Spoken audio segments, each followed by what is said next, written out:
പൊന്നയൂർകുളം ഉപ്പുങ്ങലിൽ രണ്ടിടങ്ങളിൽ സാമൂഹ്യവിരുദ്ധർ ശുചിമുറി മാലിന്യങ്ങൾ തള്ളിയതായി പരാതി. കുറ്റക്കാർക്കെതിരെ ശക്തമായ നടപടി സ്വീകരിക്കുമെന്ന് പഞ്ചായത്ത് പ്രസിഡന്റ് ഹസൻ തളികശ്ശേരി അറിയിച്ചു. ഞായറാഴ്ച പുലർച്ചെയാണ് ഉപ്പുങ്ങൽ കടവത്തും പാലായ്ക്കൽ കടവത്തും ശുചിമുറി മാലിന്യങ്ങൾ തള്ളിയിട്ടുള്ളത്. പ്രദേശത്ത് രൂക്ഷമായ ദുർഗന്ധം വമിച്ചതിനെ തുടർന്ന് പരിശോധന നടത്തിയപ്പോഴാണ് മാലിന്യം തള്ളിയത് ശ്രദ്ധയിൽപ്പെട്ടത്.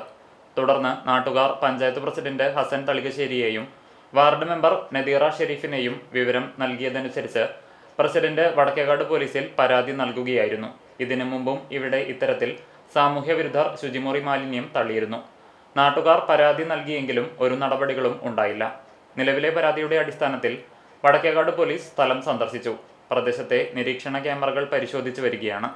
പൊന്നയൂർകുളം പഞ്ചായത്ത് സ്ഥിരം സമിതി അധ്യക്ഷൻ KP ധർമ്മൻ, വാർഡ് അംഗങ്ങളായ നദീറ ഷെരീഫ്, അലി കണ്ണത്തയിൽ, ലിയാഖത്ത് പയ്യൂരയിൽ, മുഹമ്മദ് കുട്ടി ഉപ്പുങ്ങൽ, കമറുദ്ദീൻ തുടങ്ങിയവരും പ്രസിഡന്റിനൊപ്പം സ്ഥലം സന്ദർശിച്ചു.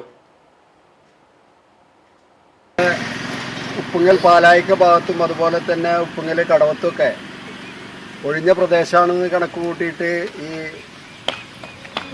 കക്കൂസ് മാലിന്യങ്ങളൊക്കെ തന്നെ തള്ളാനുള്ള ഒരു സ്ഥലമായിട്ട് പലരും കണ്ടിട്ടുണ്ടെങ്കിൽ തീർച്ചയായും പഞ്ചായത്ത് അതിനെതിരെ കൃത്യമായ നടപടികളുണ്ടാവും. ഇത് ശ്രദ്ധയിൽപ്പെട്ട ആളുകളുണ്ടെങ്കിൽ അവരൊന്ന് അറിയിച്ചാൽ ആ വണ്ടിയുടെ നമ്പറും മറ്റു കാര്യങ്ങളൊക്കെ അറിയിക്കുകയാണെന്ന് വെച്ചെങ്കിൽ അതിന് നമുക്ക് കാര്യങ്ങൾക്ക് കുറേ എളുപ്പമുണ്ട്. പോലീസ് വരും, പോലീസ് വന്ന് അതിനനുസരിച്ചുള്ള നടപടികൾ സ്വീകരിക്കും. CCTV ഒക്കെ നോക്കിക്കൊണ്ട് അതിനുള്ള നടപടി എടുക്കാൻ പോലീസിനോട് പറഞ്ഞിട്ടുണ്ട്. ഉടനെ തന്നെ പോലീസ് വന്നിട്ട് ആ കാര്യങ്ങൾ ചെയ്യുന്നതാണ്. അപ്പോൾ അത് നമ്മളെ ശ്രദ്ധയിൽപ്പെടേണ്ട കാര്യങ്ങൾ നമ്മൾ ശ്രദ്ധയിൽപ്പെട്ടാൽ അത് അറിയിക്കുക തന്നെ വേണമെന്നാണ് ഈ സമയത്ത്